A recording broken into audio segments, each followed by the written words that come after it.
여러분들 영상으로 보시기에 어떤 전체적인 틀 자체는 기존 SM6랑 크게 달라진 게 없으니까 뭔가 좀 아쉬우신 분들도 있을 것 같아요. 근데 조밀조밀 따지고 보면은 의외로 바뀐 점이 많습니다.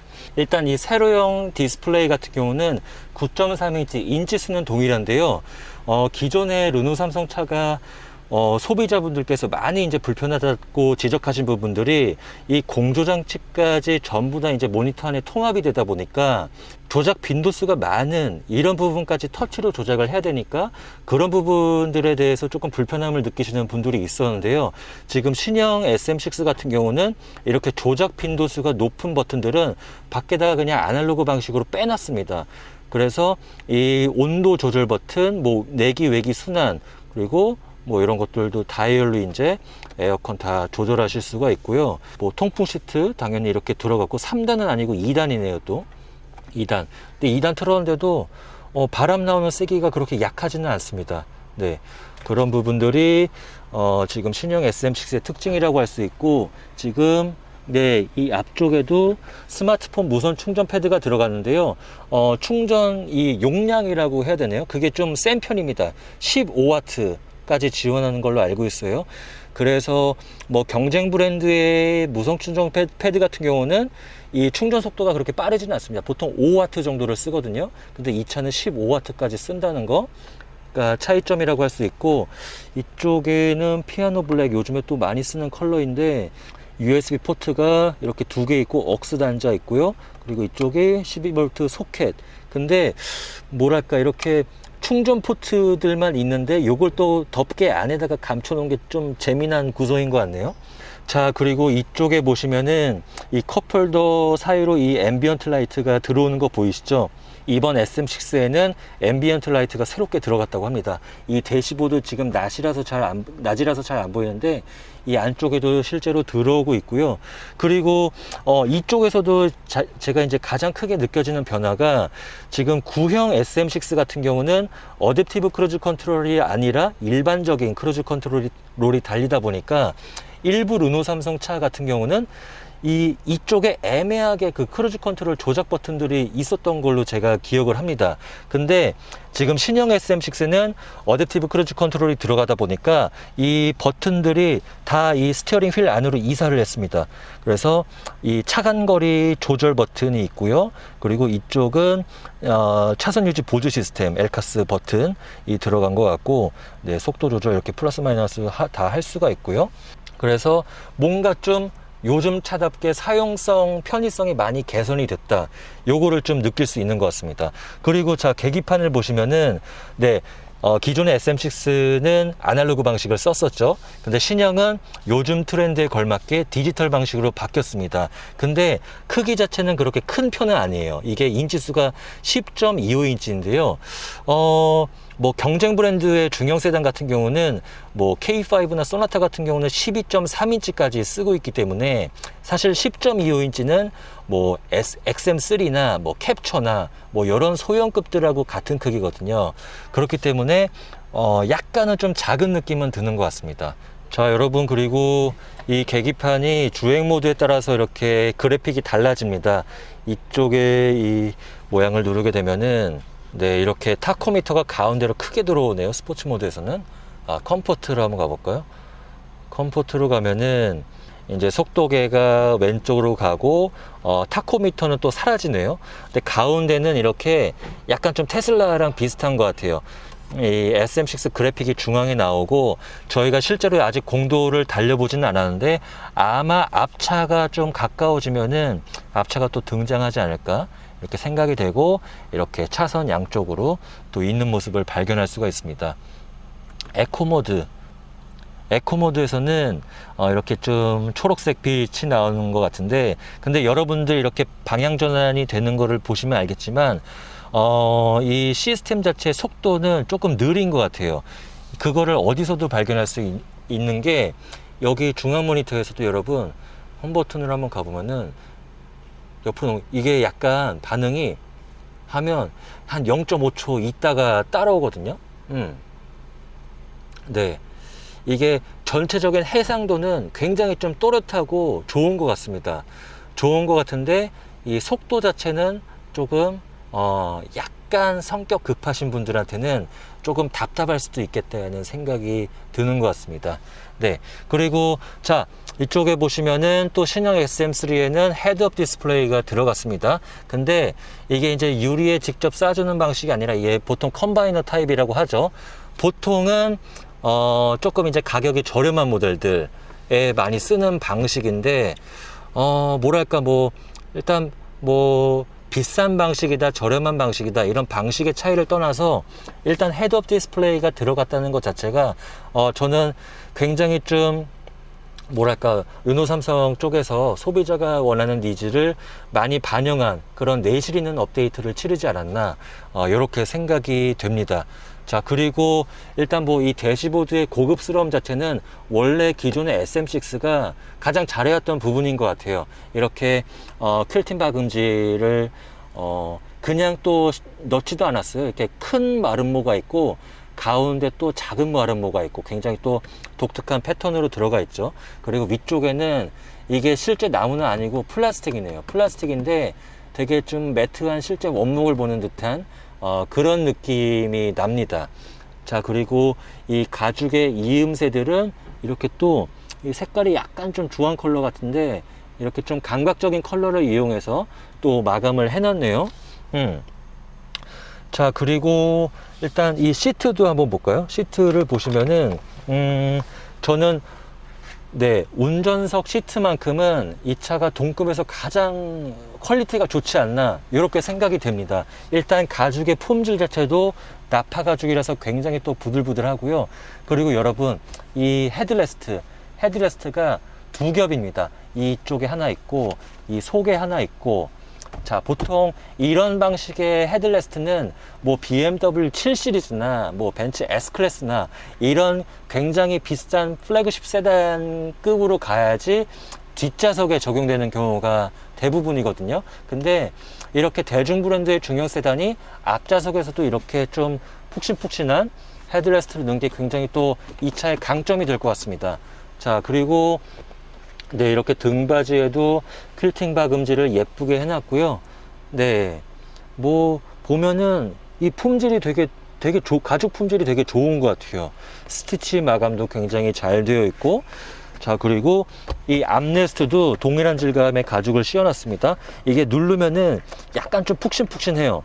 그래서 약간 딱 팔꿈치를 올려놓고 이 기어 레버를 잡았을 때 이 옆쪽에 좀 느낌이 괜찮습니다. 푹신푹신한 게.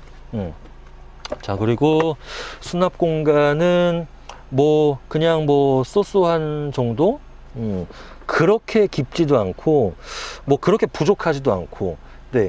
근데 자, 하나 아쉬운 거는 이 커버 안쪽에 별도의 또 충전하는 이런 포트들은 없습니다. 그거는 조금 아쉽네요. 보통 이 안쪽에도 포트를 하나 정도 마련하는 경우가 대부분인데 이 안쪽에서 이렇게 뭐 핸드폰 꺼내 놓지 않고 이 깔끔하게 좀 충전을 하기는 이 차는 불가능하다는 거. 네, 지금 아이폰 기본형인데 제가 아이폰 11 프로 맥스거든요. 네, 이게 다 안 들어간다, 여러분. 이게 그렇게 넉넉하지는 않습니다. 자, 그러면은 앞좌석은 여기서 마무리하고 제 키에 일단 앞좌석을 한번 맞춰 놓을게요. 맞춰 놓고. 근데 요것만 한번. 그럴까요? 되게 깊은데. 자, 근데 여러분 이 센터 콘솔 수납 공간은 그렇게 넓지는 않은데 이 글로브 박스는 진짜 넓습니다. 네, 안쪽에 저 깊이 보이시나요? 네, 굉장히 깊숙하고 이 거의 뭐 2단으로 이렇게 마련해 놓은 점이 독특한 것 같아요. 근데 이렇게 깊이 설계할 수 있는 이유가 뭐 현대기아차 같은 경우는 에어컨 필터를 여기서 이제 교환을 할 수가 있지 않습니까? 그렇기 때문에 이렇게 좀 깊숙이 설계는 못 했는데 대신에 SM6 같은 경우는 이 에어컨 필터 교체가 굉장히 또 수고스럽죠. 대신에 넓은 공간을 챙겼다는 점, 그래서 좀 일장일단이 있는 것 같습니다. 앞좌석은 여기서 마무리 하도록 하고요. 뒷좌석을 넘어가기 전에 제 키에 맞춰서 한번 세팅을 해놓고 그대로 넘어가 보겠습니다. 제가 182에 체중은 90kg입니다. 딱 요 정도. 네. 자,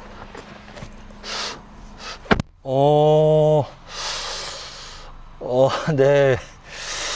이거 어떻게 설명해야 되지? 자, 여러분 일단 넓지는 않습니다. 솔직히 얘기해 드리면은 넓지는 않아요.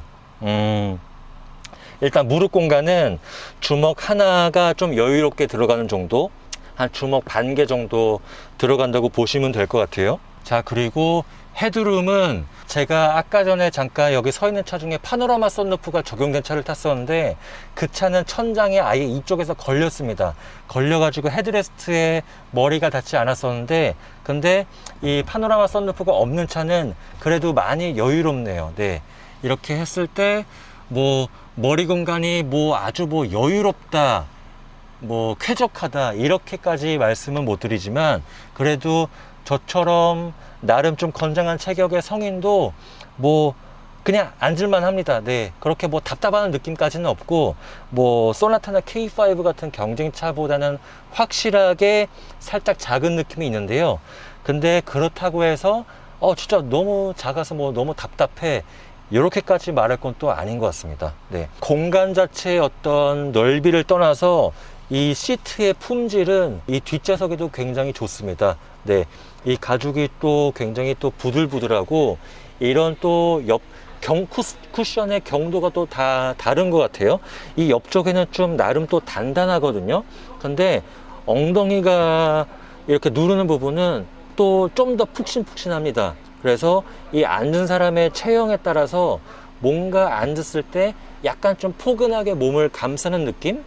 그런 느낌이 드는 것 같아요. 그리고 이 헤드레스트도 앞좌석하고 동일하게 이렇게 거의 뭐 럭셔리 플래그십 세단에서 볼 법한 이런 디자인이 들어갔습니다.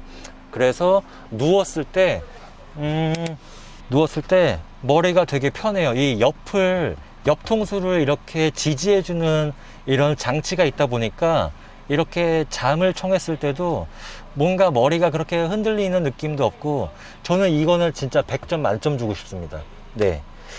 자, 그리고 뭐 도어 트림에도 역시 마찬가지로 이렇게 예쁘장한 퀼팅 박음질이 들어갔어요. 아쉬운 거는 그거는 없네요. 이 차양막, 수동 조절로 할 수 있는 그런 차양막도 없기 때문에 그거는 조금 아쉽고. 자, 그리고 뭐 중형차급이니까 당연하게 뒷좌석 송풍구가 들어가 있는데요. 근데 이쪽에서도 아쉬운 게 USB 포트가 하나도 없다는 거. 12V 소켓만 덩그라니 하나 있고요. 자, 그리고 이 센터 터널이 굉장히 또 많이 솟아있습니다.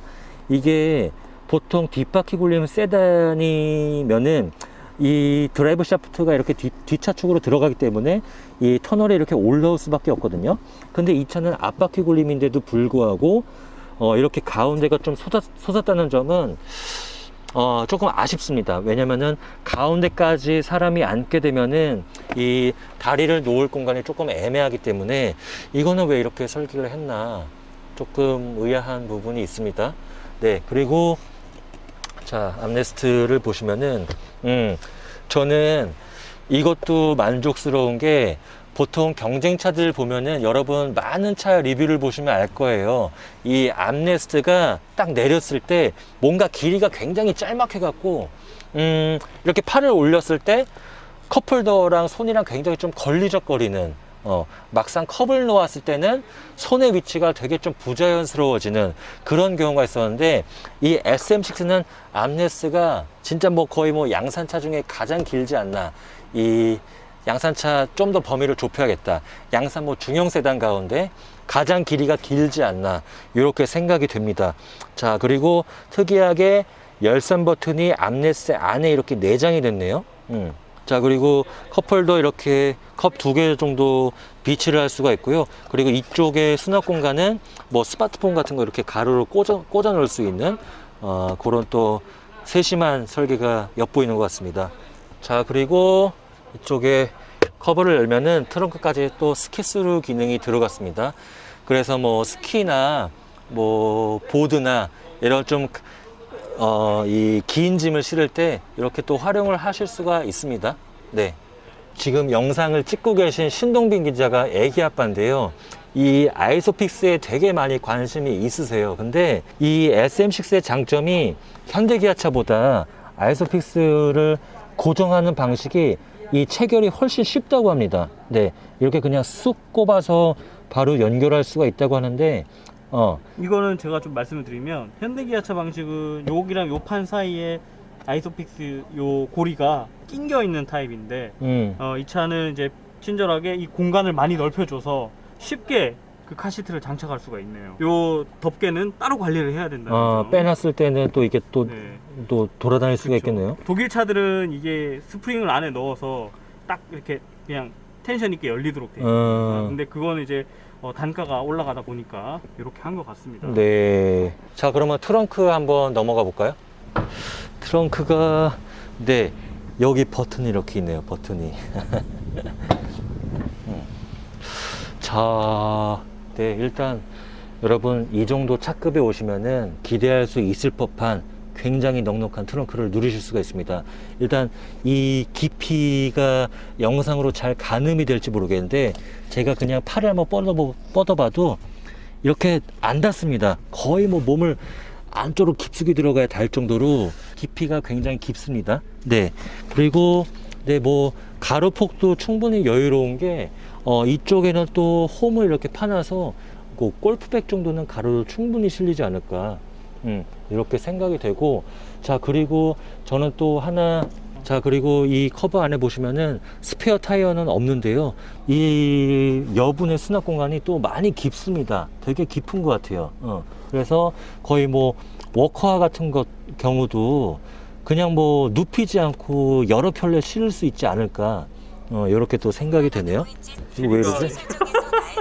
그리고 이렇게 플라스틱으로 음. 고급차처럼 싸는 점도 눈에 띄네요. 네, 이게 보통 생철판, 얇은 철판이 드러나는 경우가 대부분인데, 이렇게 좀 커버도 굉장히 좀 꼼꼼하게 씌워놨고, MVG 설계가 좀 돋보이는 것 같습니다. 그렇게 돋보이는 것 중에 가장 하이라이트가 뭐냐면요, 여러분.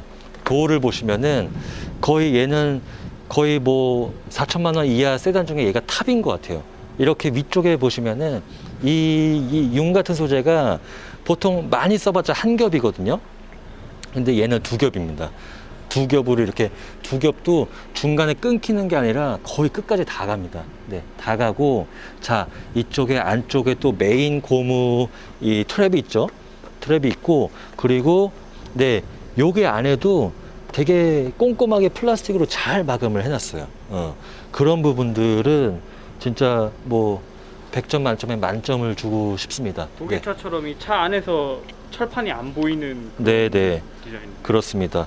그리고 뒷좌석도 한번 볼까요? 뒷좌석도 보면은 뒷좌석이라고 뭐 하나 빼거나 이런 게 전혀 없습니다. 똑같이 두 겹이고 플라스틱 커버 당연히 들어가 있고, 진짜 이거 마감 자체는 경쟁상 동급에서 이 차가 가장 좋습니다. 네. 마무리? 이제 차를 한번 타보러 갈까요? 그러시죠.